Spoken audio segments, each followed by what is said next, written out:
बऱ्याच वेळा खरवस बनवताना खरवस किंवा आपण त्याला चीक देखील म्हणतो, काही भागामध्ये चीक म्हटलं जातं तर काही भागामध्ये त्याला खरवस म्हणतात। त्याच्या वड्या नीट पडल्या जात नाही, छान घट्ट ताटसर वड्या तयार होत नाही। बऱ्याचदा हा खरवस बनवताना तो एकदम पातळसर होतो। तर या व्हिडिओमध्ये आज आपण या चिकाच्या दुधाचा खरवस अगदी सोप्या पद्धतीने घट्ट दाटसर वड्या बनवण्यासाठी तो कसा बनवायचा ते बघणार आहोत। चला तर रेसिपीला लगेच सुरुवात करूया। खरवस बनवण्यासाठी इथे आपण 1 लिटर दूध वापरणार आहोत। 1 लिटर दूध जाड तळाच्या भांड्यामध्ये मी टाकून घेतलेलं आहे। जाड तळाच्या पातेल्यामध्ये टाकून मीडियम फ्लेमवर हे दूध चांगलं आपल्याला उकळून घ्यायचं आहे। दूध घेताना तुम्ही गाईचं किंवा म्हशीचं कुठलंही दूध वापरलं तर देखील दूध आपल्याला सर्वात आधी मीडियम फ्लेमवर चांगलं उकळून घ्यायचं आहे। हे दूध बऱ्याच वेळा खरवस बनवताना काही जण तसंच कच्चं वापरतात किंवा थंड वापरतात, तर हे दूध आपण उकळून चांगलं रूम टेम्परेचरला आलं की तरच त्याचा खरवस बनवायचा आहे। दूध चांगलं हलकंसं गरम आहे, संपूर्ण गार करून घ्यायचं नाही किंवा थंड करून घ्यायचं नाही, हलकंसं गरम ठेवायचं आहे। यामध्ये आपण आज गुळाचा चीक बनवणार आहोत, त्यासाठी 1 वाटी इथे आपण गूळ घालून घेतलेला आहे। आपल्या गोडाच्या अकॉर्डिंग इथे आपण गुळाचं प्रमाण कमी अधिक करू शकतो, तसेच इथे आपण गुळाऐवजी साखर देखील वापरू शकतो। पण गूळ वापरल्यामुळे या खरवसाला एक वेगळीच छान चव येते व खूप हेल्दी पौष्टिक असा चीक किंवा खरवस तयार होतो। गूळ कोमट दुधामध्ये टाकून घेतल्यामुळे तो एकदम पटकन विरघळतो, त्यामुळे आपल्याला जास्त मेहनत घेण्याची देखील गरज नाही। गुळाची पावडर वापरू शकता किंवा एकदम बारीक आकारात गुळ आपल्याला कट करून घ्यायचा आहे। गुळ आपण पूर्णपणे दुधामध्ये विरघळून घेतलेला आहे, अजिबात त्याचे कुठेही कण ठेवायचे नाही, नाहीतर एकाच ठिकाणी गुळ जमा होतो व त्याचा पातळसर चीक तयार होतो।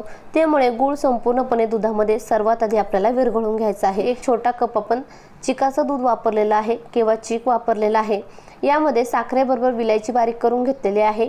साधारण 1 चमचाभर इथे आपण विलायची पावडर टाकून घेऊ। इथे तुम्ही विलायची किंवा सुंठ पावडर वापरू शकता। चिकाचं दूध टाकून झाल्यानंतर हे दूध आपल्याला पूर्णपणे चांगलं 2 मिनिटं हलवून घ्यायचं आहे किंवा चांगलं मिक्स करून घ्यायचं आहे। आता आपण हा चीक शिजवताना कुकरच्या भांड्यामध्ये शिजवणार आहोत, त्यामुळे 2 कुकरचे भांडे घेतलेले आहेत। त्यामध्ये संपूर्ण चीक आपण ओतून घेऊ किंवा चिकाचं दूध ओतून घेऊ। कुकरमध्ये हा चीक आपण तयार करून घेतल्यामुळे अगदी 10 मिनिटांमध्ये कमी वेळेमध्ये एकदम पटकन घट्ट दाटसर वड्यांचा चीक तयार होतो। कुकरमध्ये चीक बनवताना कुकरच्या फक्त आपल्याला 4 शिट्ट्या करून घ्यायच्या आहेत, त्यापेक्षा जास्त शिट्ट्या करून घ्यायच्या नाहीत, कारण 4 शिट्ट्यामध्ये एकदम परफेक्ट चीक शिजला जातो किंवा हा खरवस शिजला जातो। त्यापेक्षा जास्त शिट्ट्या घेतल्या तो घट्ट झालेला चीक पुन्हा पातळ होतो किंवा फाटला जातो व एकदम पाणी तयार होतं। त्यामुळे फक्त आपल्याला 4 शिट्ट्या करायच्या आहेत। दोन्ही भांडे आपण कुकरमध्ये ठेवून घेतलेली आहे। ज्या पद्धतीने आपण डाळ भात शिजवतो त्या पद्धतीने आपल्याला 4 शिट्ट्या काढून घ्यायच्या आहेत। कुकरला झाकण लावून 4 शिट्ट्या आपण काढून घेऊ। चीक बनवण्याची ही खूप छान सोपी पद्धत आहे। बारीक सारीक ह्या 2 ते 3 चुका आपण जर टाळल्या, दूध आपल्याला थंड वापरायचं नाही, दूध चांगलं उकळून कोमट करूनच दुधाचा आपल्याला खरवस बनवायचा आहे। त्याचबरोबर आपण साखर किंवा गूळ वापरणार असाल तर तो पूर्णपणे आपल्याला या चिकामध्ये किंवा त्या दुधामध्ये विरघळून घ्यायचा आहे, अजिबात त्याचे कुठेही खडे ठेवायचे नाहीत। कुकरला 3 शिट्ट्या काढून चीक आपण तयार करून घेतलेला आहे। छान घट्ट दाटसर चीक तयार झालेला आहे, तुम्ही बघू शकाल अजिबात कुठेही पाणी राहिलेलं नाही। चीक आपण असा थंड करून घेऊ व त्यानंतर फ्रीजमध्ये साधारण 1 तासभर सेट करून घ्यायचा आहे व त्यानंतरच कट करायचा आहे। चीक किंवा हा खरवस गरम असताना जर आपण कट केला तर एकदम त्याचं पाणी होतं किंवा घट्ट चीक तयार होत नाही। त्यामुळे हा चीक आपण किंवा हा डब्बा आपण 1 तास फ्रीजरमध्ये ठेवून दिलेला होता, छान सेट झालेला आहे, तुम्ही बघू शकाल। चाकूने खरवसाच्या छान आपण वड्या कट करून घेतलेल्या आहेत। खरवस आपण ताटामध्ये पलटी करून घेऊ। तुम्ही बघू शकाल खूप छान मस्त अशा वड्या तयार झालेल्या आहेत। अगदी आपण थोडंसं जरी हलवून घेतलेलं आहे तरी देखील छान मोकळ्या वड्या तयार झालेल्या आहेत। हा डब्बा आपण ताटावरती पलटी करून घेऊ।